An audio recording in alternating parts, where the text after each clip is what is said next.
la tierra en paralelo. Vale. Características. La sensibilidad es la diferencia de intensidades a partir de las que abre. Este diferencial es de 30 miliamperios, o sea que si fugan a tierra 31, abrirá.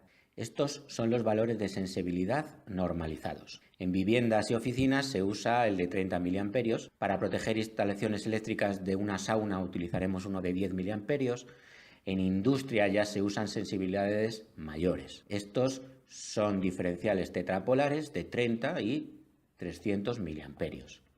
Aquí se muestra la de estos, y este último es un diferencial donde podemos seleccionar la sensibilidad que queramos. Hay que saber que la norma de fabricación exige que queden garantizadas dos cosas: que el diferencial abrirá seguro si la fuga es mayor de la sensibilidad de él, y que no abrirá si la fuga es menor de la mitad de la sensibilidad. Por lo tanto, cada diferencial abrirá en algún punto intermedio entre estas dos zonas garantizadas. Estas zonas no son para todos, pero sí para los del tipo AC, que son la mayoría. Veamos cómo este diferencial de 30 miliamperios abrirá entre 15 y 30. Usamos un trapo húmedo a modo de resistencia variable para ir aumentando la intensidad. Ahora 13 miliamperios, no tiene que saltar. Este saltaba a los 20 y tantos. Me estoy acercando. 21 miliamperios, 22. Aquí, con un comprobador de diferenciales, vemos que uno de 300 miliamperios abre entre 150 y 300 miliamperios. Esto tiene importancia a la hora de diseñar la instalación, ya que algunos equipos derivan a tierra aún sin tener defecto por su propio funcionamiento.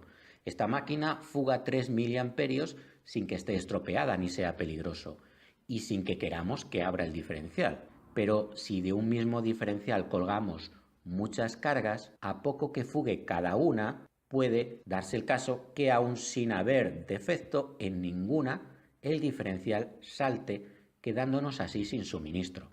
Hay que diseñar la instalación para que no haya muchas cargas de este tipo colgando de un mismo diferencial. Dividiremos la instalación usando más diferenciales para asegurarnos que no quedamos sin suministro. Es aquí donde hay que tener en cuenta que un diferencial puede abrir a partir de la mitad de su sensibilidad. El calibre es la intensidad máxima que puede pasar por sus polos sin quemarse.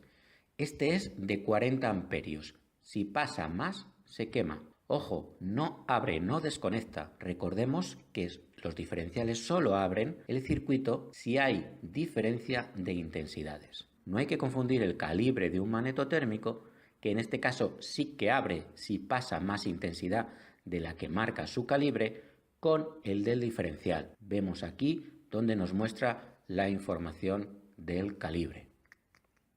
Si un diferencial puede quemarse, habrá que protegerlo con algún elemento que impida que pase más intensidad por él de la que marca su calibre. Y estos amiguitos que lo protegen y siempre deberán acompañarle son los magnetotérmicos. También podemos usar fusibles. Este estará bien protegido si el magnetotérmico aguas arriba es de 40 o menor. En este caso, aunque el magnetotérmico aguas arriba es mayor de 40, puede que se necesite más intensidad para estas líneas. También protegeremos adecuadamente el diferencial si los magnetotérmicos aguas abajo impiden que pase más de 40. Si la línea es trifásica, deberemos protegerlo igual, teniendo en cuenta, en este caso, que la suma de intensidades por cada línea no supere el calibre. Vemos aquí un ejemplo en el que este diferencial podría quemarse. Tensión de funcionamiento. Esta tensión tiene especial importancia para que funcione correctamente el circuito de test. Este circuito tendrá una resistencia de un valor tal que al pulsar pase un poco más intensidad de la sensibilidad y así el diferencial salte.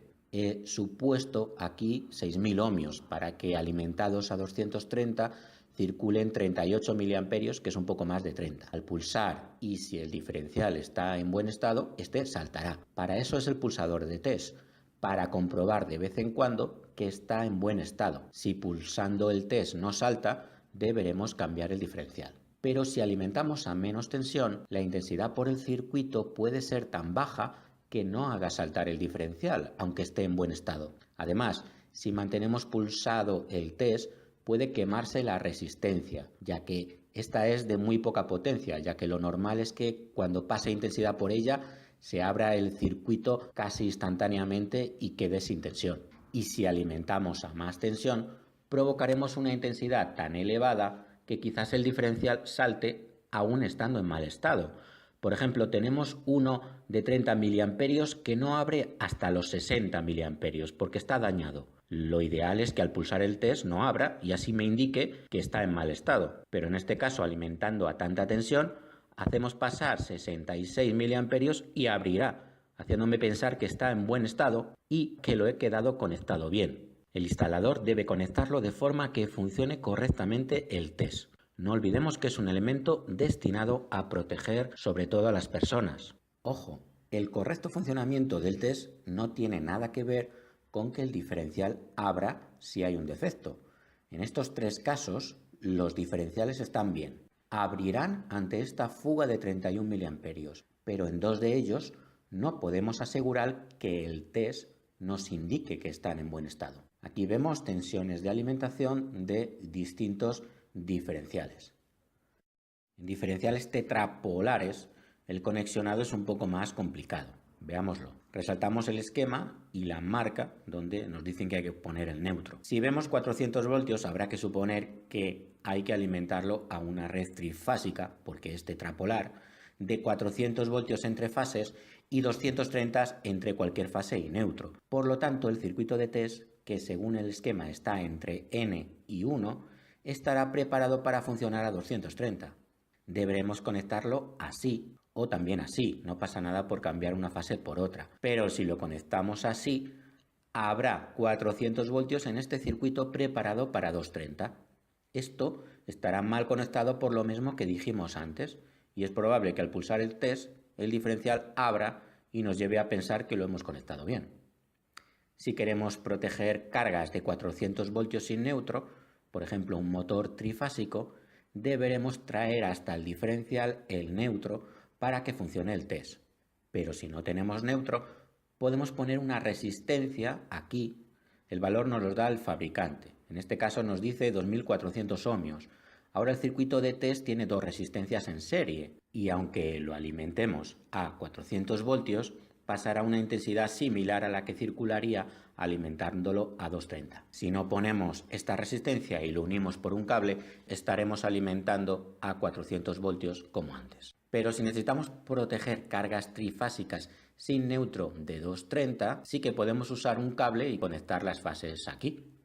Si tenemos 125 voltios, no habrá forma de alimentar el test a 230. Pero ojo, en todos los casos, si el diferencial está en buen estado y hay una derivación a tierra, este abrirá protegiendo. Pero como es obligatorio que el test funcione correctamente, estas formas con el aspa en rojo no se pueden usar. Aquí se muestra la forma de poder usar este diferencial tetrapolar para un uso en monofásico. Siempre nos las tenemos que apañar para que el circuito de test quede a 230 voltios. Hay que aclarar que en una línea trifásica con neutro, aunque lo habitual es tener desequilibrio entre sus fases, esto no hace saltar al diferencial. Puede parecer que estas intensidades distintas, al pasar por el toroidal, producirán un campo magnético distinto de cero, pero estos son valores eficaces. Si lo analizamos instante a instante, veremos que siempre el campo magnético es cero. Solo saltará el diferencial si hay una derivación a tierra. En este otro diferencial, el circuito de test está entre 5 y N y también a 230, por lo tanto la conexión que estaba bien para el de antes, con el neutro a la izquierda, ya no servirá para este. Habrá que conectarlo así. Y estas son las formas para estos casos y aquí vemos cómo conectarlo en monofásica. Para este otro diferencial con el test entre N y 6 lo conectaríamos así. Y vemos que si conectamos el neutro a la derecha también funcionaría el test correctamente. Pero ¿cuál de las dos opciones es mejor? ¿Con el neutro a la derecha o a la izquierda? Si recordamos un vídeo sobre lo que ocurría si se corta el neutro y cómo conectar los magnetotérmicos tetrapolares, es mejor llevar el neutro donde veamos N, para evitar sobretensiones perjudiciales. Veamos ahora uno un poco distinto, ya que tiene el test entre dos fases, por lo tanto irá a 400 voltios. Ahora, para una línea trifásica sin neutro de 400 voltios no haría falta resistencia ni llevar neutro, pero estas otras tres formas no podrían hacerse. Este no se puede utilizar para monofásica. Clases de diferenciales. Los del tipo AC